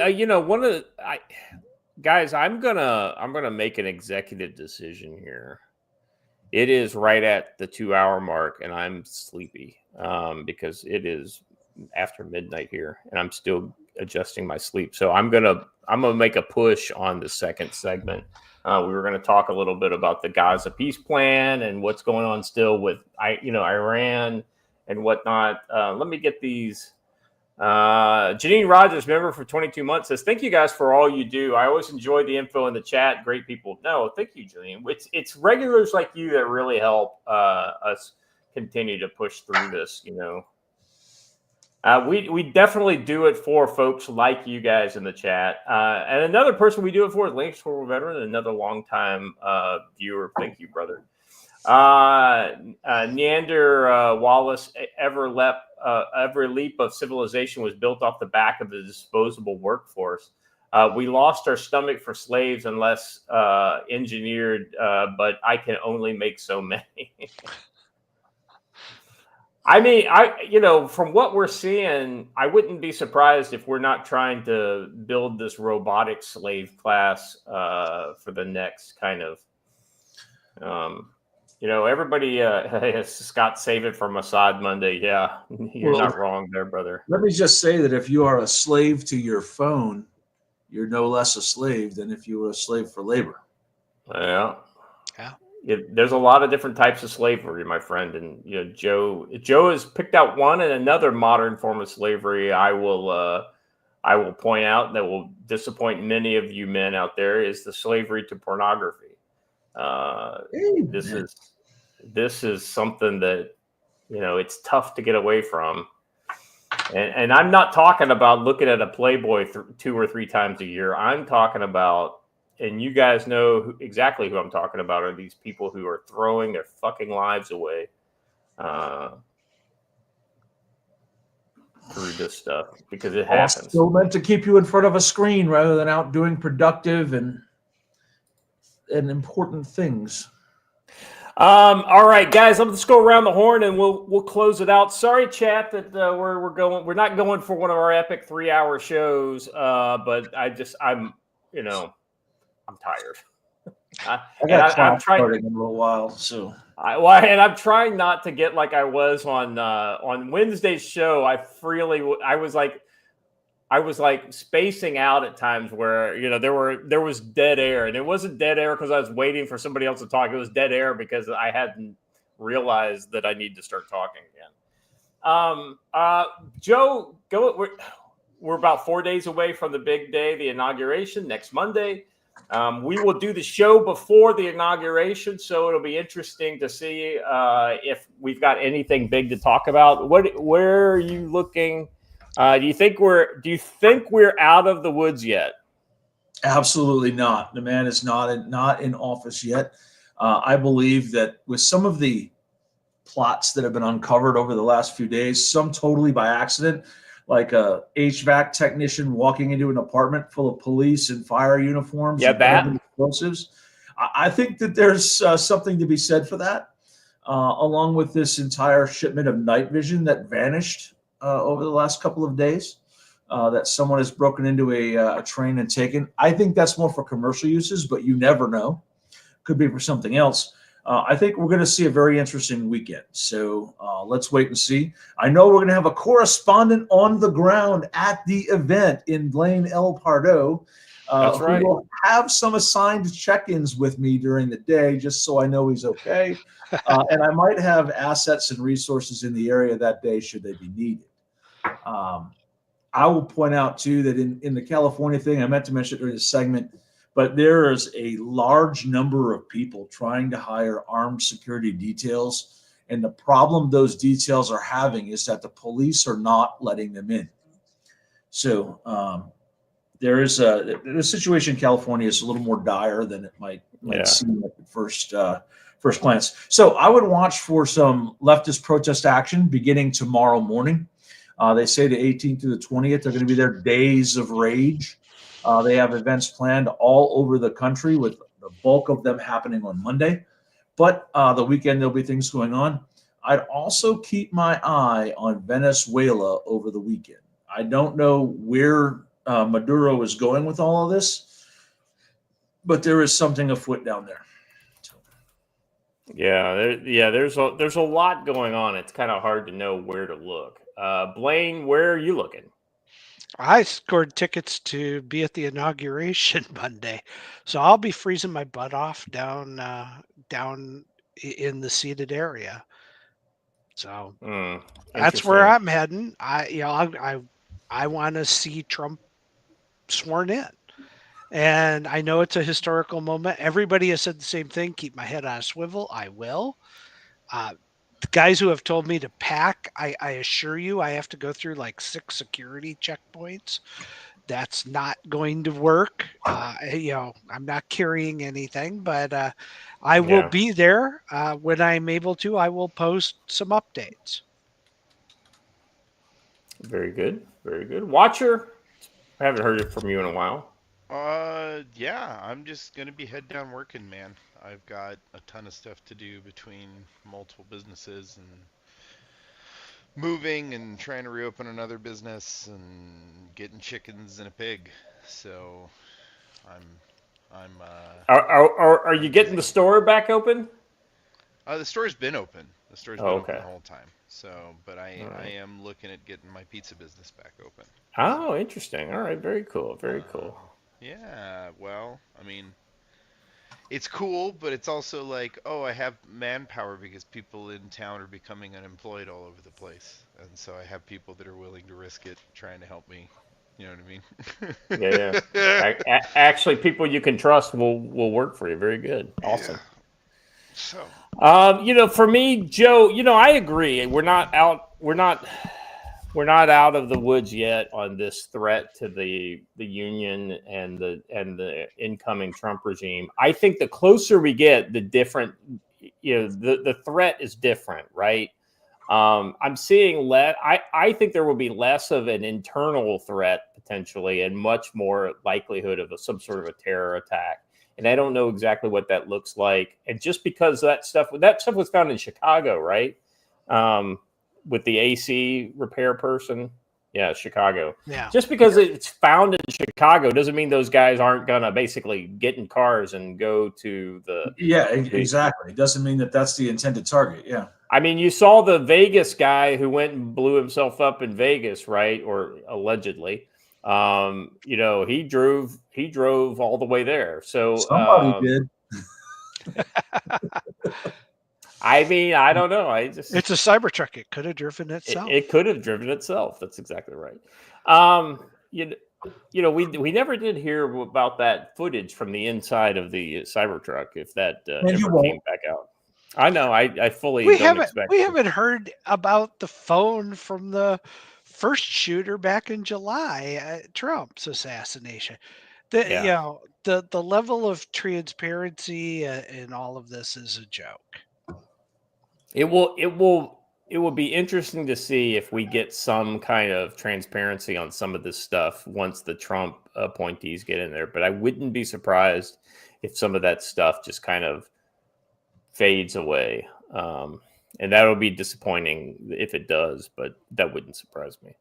This is why you won't see a mass exodus of people from the FBI. They're going to stay there to cover their own tracks. Yeah. All right, guys. That's all I got for the day. I appreciate you all being here. Council, you guys are killing it as always. Chat, love you like the brothers and sisters you are. Appreciate all that you do. I think I got all the super chats. Want to make sure nothing. Yep, I think I got them all there. Peter Shay's helicopter tour did leave you hanging this time around, so I think we're good to hook. All right, if you haven't done it already, please like this video, subscribe to our channel, both on Rumble and on YouTube.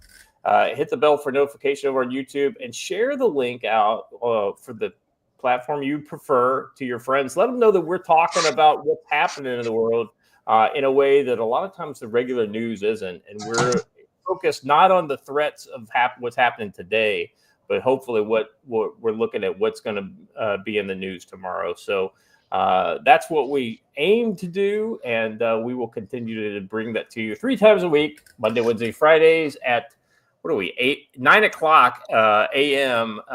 Eastern time. So thank you very much for being here, and as always, stay safe.